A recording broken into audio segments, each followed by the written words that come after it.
An LMPD officer pulls a man over. The next thing that driver hears are gunshots, and one of the persons doing the shooting was the cop who had pulled him over. This is Wave News at 6. I'm Brian Schlonsky. And I'm Myra Ansari. All of this is unfolding overnight near the Gardner Lane Shopping Center. And within the past 40 minutes, Metro Police released the name of that officer. We're told that officer is Nicholas Fisher, and who fired his weapon early this morning near the Krispy Kreme in the 3000 block of Bardstown Road.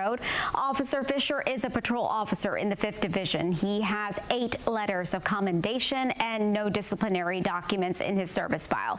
He was hired by the department in February of 2023 and was sworn in later that summer. Wave News reporter Logan Perrone is live tonight in that busy area where the shooting took place. Logan, you spoke with people today who live nearby, who heard and saw exactly what happened.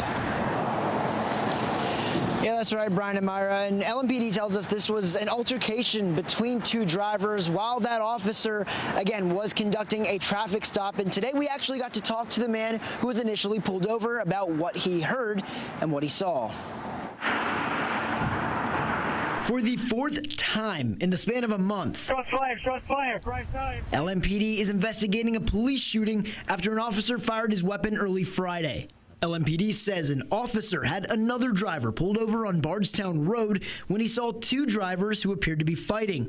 Those drivers shot at each other, at one point the officer telling both to stop before firing his gun. That was the worst moment I've been through. Muhammad Ali says he was the man the officer had pulled over before the shooting. He described the moments before he heard gunshots. All I heard was gunshots, brakes, like the car hard braking, some more gunshots, and then after the gunshot stopped, I looked up in the back mirror and I see a guy getting out of his car and another car speeding off. He snapped this photo of the man who was shot, the red tourniquet around his arm as he sits in front of his Tahoe. Police say the other driver took off. Ali says he heard the injured man telling officers he wasn't the aggressor and that the other driver had shot him, part of which can be heard over the police scanner. You didn't see him shooting me?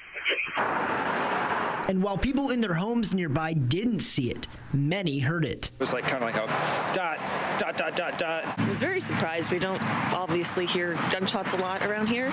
No officers or any bystanders like Ali were hurt, and the man who was shot is expected to survive. Ali says he's grateful to have made it home to his daughter. I've never been in it through anything like this, and I wish that it never happens again to me or anybody else.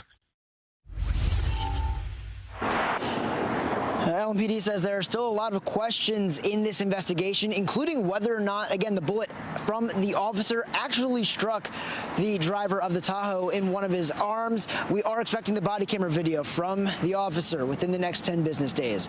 Reporting along Bardstown Road tonight, Logan Perrone, Wave.